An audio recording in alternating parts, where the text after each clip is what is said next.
Hello everyone and a very warm welcome. In this particular tutorial, let's get started with Power Apps Code Apps. My name is Clavin. I'm a solutions consultant at Nutrient and also a Microsoft MVP. So what is Power Apps Code Apps? Power Apps Code Apps empowers your developers. Yes, you heard it right. Low code is now getting into pro code. But don't worry, my friends, or I can say, don't worry, my low code or no code developers. This is a tutorial which will help you as well. So stay along. So Code Apps lets developers bring Power Apps capabilities into custom web apps and build with the code first IDE. IDE stands for Integrated Development Kits, such as Visual Studio, Visual Studio Code, etc. You can develop and run the code apps locally, and once you are happy with it, you can deploy it to Power Platform and your end users can use it. You can select the framework of your choice. You can select React, you can select Vue or others. You can also have full control of your UI and logic because you can tap into the Power Platform connectors and get the data or send the data to the platform of your choice, be it SharePoint, Dataverse, etc. So that being said, I believe everybody can code, so I'm going to start with the mere basics. So code apps require several developer tools. If you're a developer, I hope that you already have all of this in place. But if you are a low-code developer, you need to install Visual Studio Code, which will be your IDE. You need to install Node.js, the latest LTS version.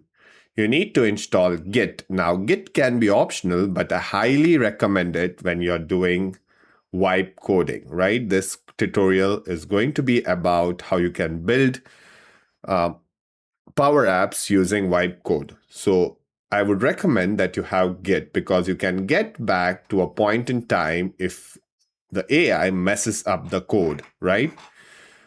You can get back using AI as well, but I prefer Git because it tells me exactly where I was happy with my code last time. Finally, you need to have Power Apps CLI. Power Apps CLI stands for Power Apps Command Line Interface. It is used to create, manage, deploy apps. And finally, you need to have a license for your end users to use the Power Apps Code Apps. And I think that's pretty much it. Let's get into the demo. So here I am in my admin portal for my Power Platform. I'll click on Manage, and next what I need to do is select the environment. I'll select my default environment out here and click on Settings. Now that I have clicked on Settings, you will see a whole lot of options on your screen. So here I'll expand the products, and then I will click on Features. Then I will scroll down and search for a feature named as Power Apps Code Apps. If you see, the feature is in preview. For this demo, I had already enabled this feature on my particular environment. And I think that's pretty much it when it comes to configuring the portal. Next, I am in my Explorer. I'll click on Show More Options, and I have my favorite code editor, Visual Studio Code out here. Yes, I do trust this project. If you don't have a Visual Studio Code editor, you can always download it online. So you just need to Google Visual Studio Code, the first link that comes up, click on it and then download it. Next, what you need to do is you need to download Node, the latest LTS version. Finally, if you want to have version control, you should use Git. This is optional, but it's good to have Git because you're working with code right now. So CI/CD or managing projects is very important. And finally, this is the most important bit. You need to have Power Platform CLI. You need to install the Power Platform CLI code extension. You need to install the Power Platform CLI code extension. So these are the instructions to have the Power Platform tools installed on your computer. Again, it was a prerequisite, so I have already installed it. Click on Manage Extensions, search for Power Platform Tools, and you should see it come up. The first one on your screen is the one you need to install. If you see out here, I have already installed it, so I don't have the install option. But you need to install it if you are doing it for the first time. And I think that's pretty much it when it comes to configuring your environment. So let me quickly open the terminal. So I click on the terminal on the top tab and it should open the terminal window.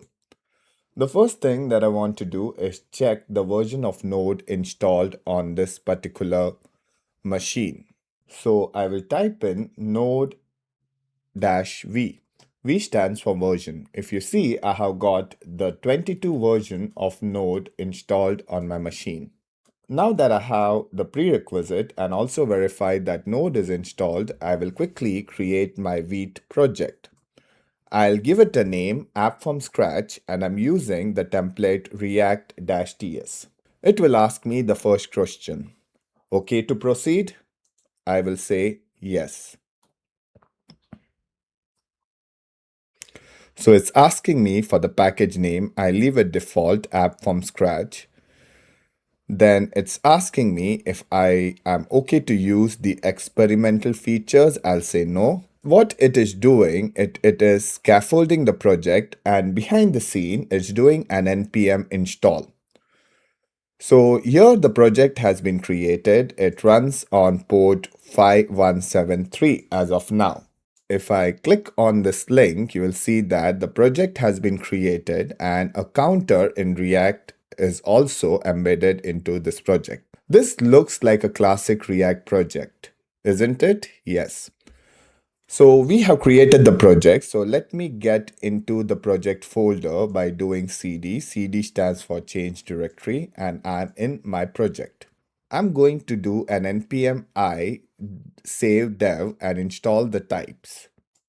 So the first file that we are going to modify, vite.config.ts. In this file, we are going to go ahead and change a few things. In this file, we will change a few things. So I have pasted some code out here. In this code, if you see that we are telling it not to use the default port, but rather use port 3000. We have also changed the path or the alias to .source src.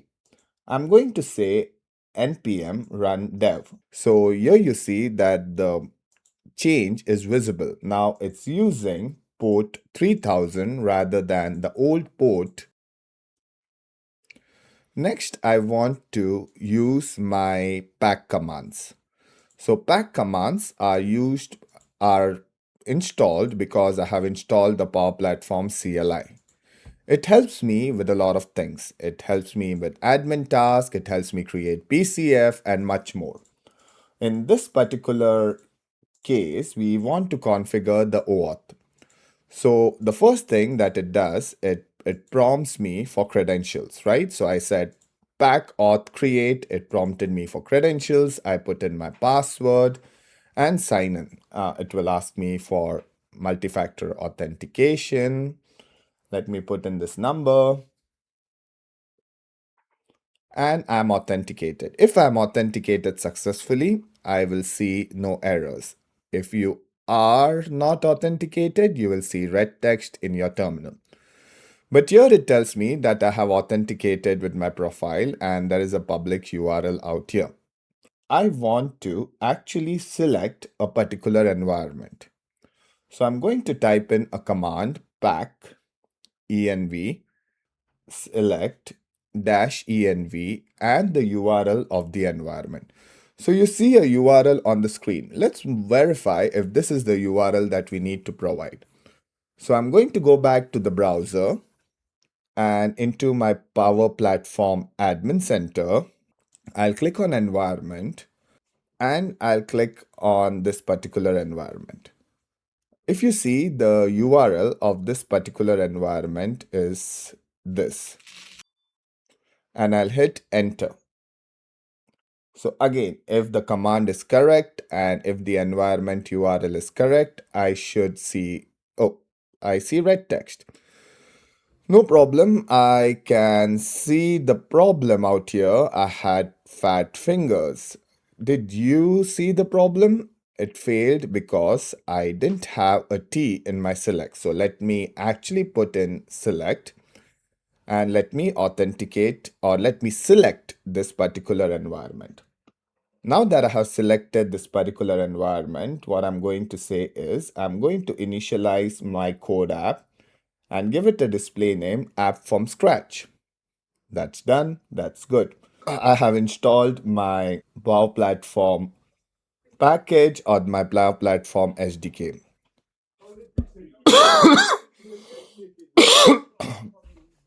So now that I have installed my SDK, what I want to do is I want to modify my package.json.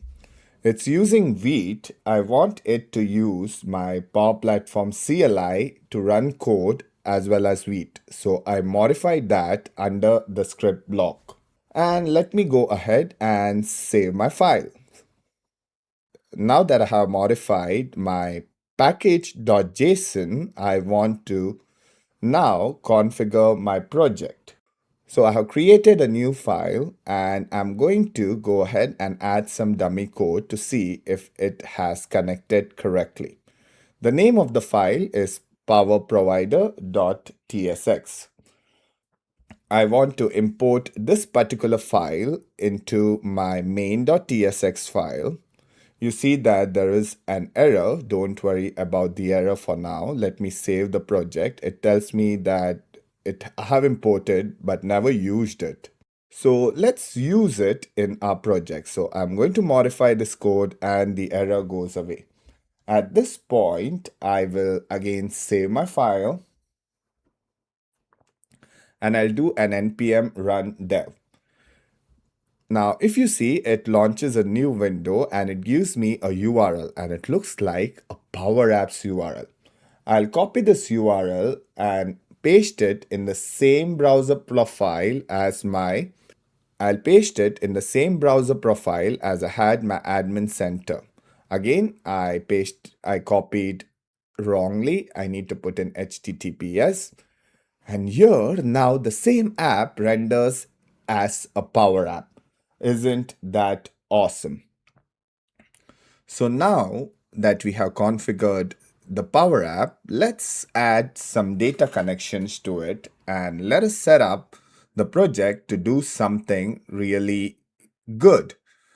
So the use case that I'm going to take is very simple. I'm going to go ahead and create a connection and pull in M365 user profile data and display it on the Power App. I'll pick up my account, I'll say it's okay to allow access, and the connection should be created. If you see, the connection is created 1 second ago. Now that I have the connection created, I want to reference this particular connection in my project. How can I do that? So I'll go back to my terminal, do a Control C, and try to find the connections that are there in my environment. So if you see, I just did pack connection list. It gives me a list of connections out here. A lot of connections, to be honest. You will have a few if you have a demo environment, but this is my test environment, so I'm doing a lot of tests. You might have a lot of connections as well. But don't be confused. Here I see that I want to have Office 365 user connection. I just have one Office 365 user connection. So I'll copy in the ID and I'll type in pack code and I'll say add a data source. So add dash data dash source, give it a connection name and give it a connection ID. And I'll hit enter. So it tells me that the request failed. So something wrong. So something is not right when I'm trying to do this particular connection request, right? Or trying to add this data source. So I'm doing something wrong. Maybe I'm passing a wrong parameter when I'm trying to connect to this data source. So let me quickly read up the documentation. Okay, it seems that you don't have to reference shared dash Office 365 user. You just need to pass in the ID.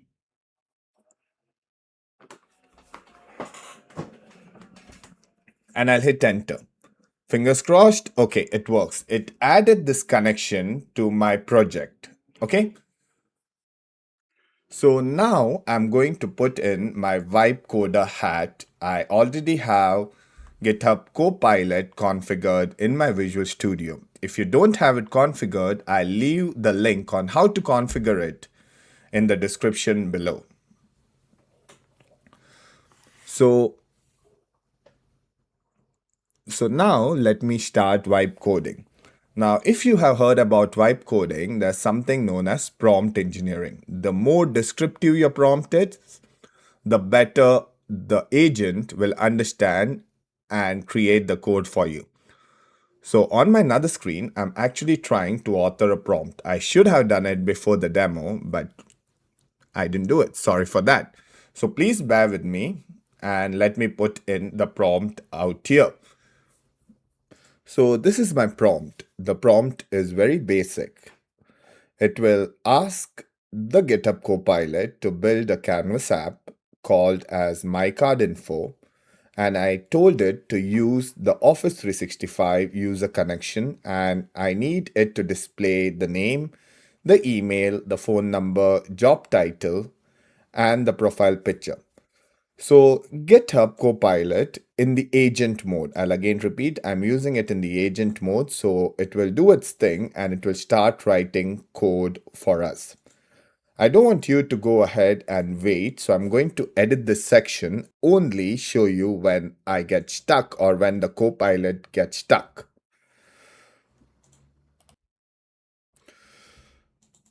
So after going back and forth and prompting it for another 2 minutes, it seems that now my project doesn't have any errors. So I'll go back into my Power Apps and paste this URL. And it renders the card. But here if you see that my profile image is not rendering.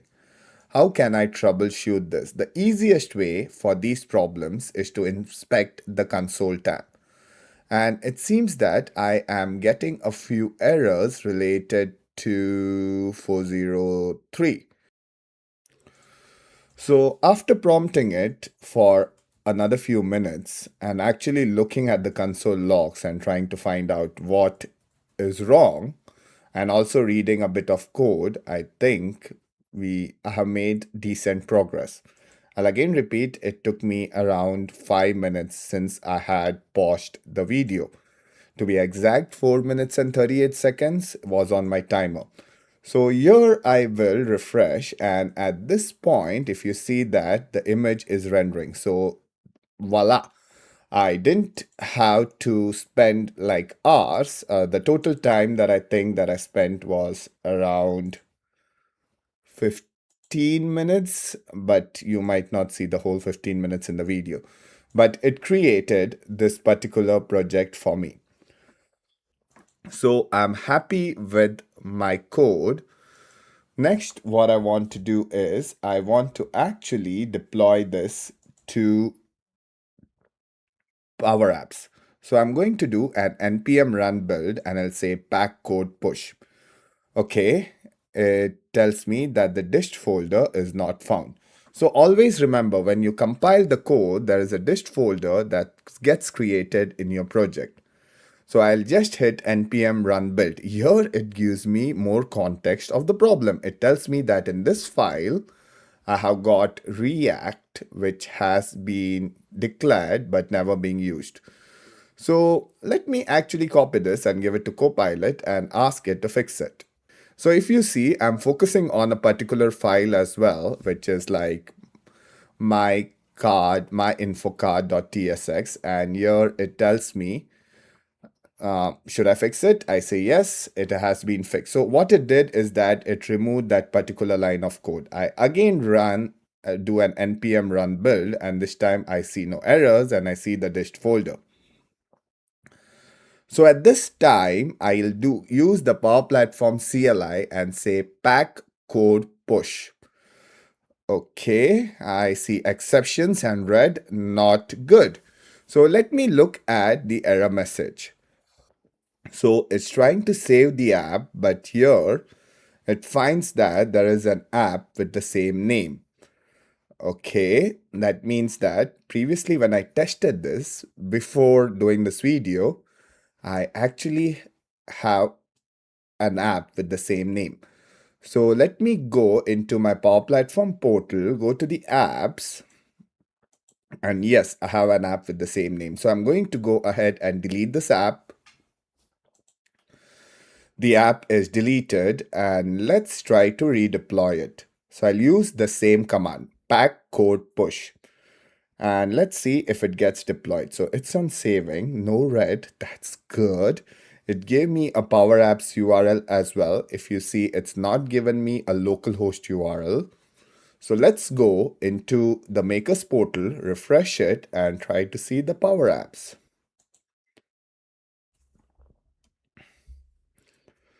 So here, the Power Apps is visible. And it tells me, do I want to allow this connection? Yes, I want. And it's trying to load the info. Hopefully it loads. Perfect. So here, my friends, you have created your first Power Apps code app. Isn't that awesome? Did you did I tell you about how to do it in React? No. All I told you is how to give a prompt and troubleshoot if you get an error. And that's the beauty of Kawaii coding.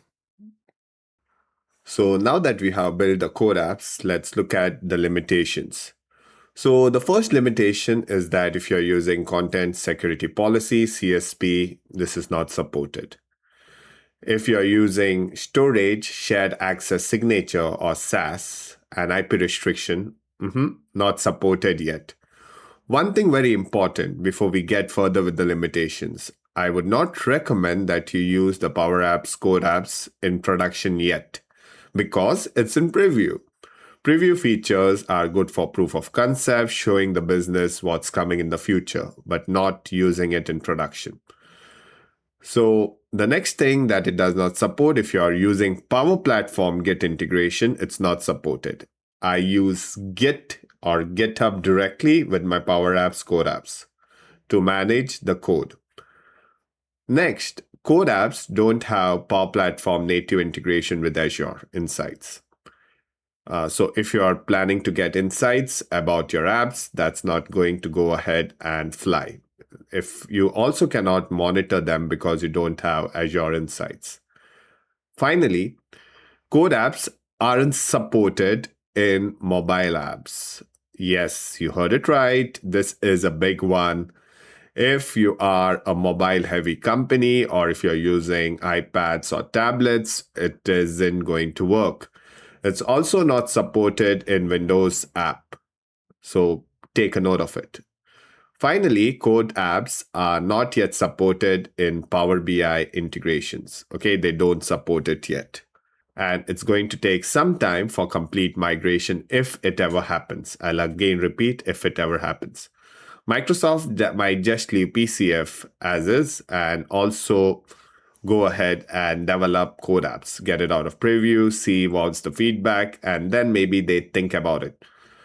But PCF is still in the game. So if you're building PCF, please continue building it. You already know that there are some limitations with Power Apps code apps, but PCF is still valid.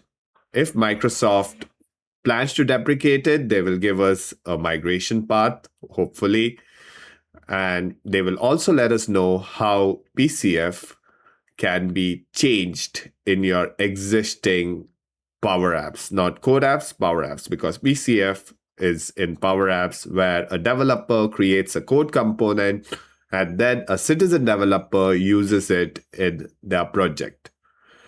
So I will leave it at that. Is it the end of PCF? No. If you're developing PCF in between development, please continue. So with that, I would say thank you. The learning resources are on your screen. You can go to learn.microsoft.com, Power Apps, Developers, Code Apps. At Nutrient, we also support code apps. If you're looking for anything related to document conversion, manipulation, let us know. We are more than happy to assist you with your requirement. If you have any questions, drop me an email at clavin.fernandez@nutrient.io or nutrient.io/contact sales.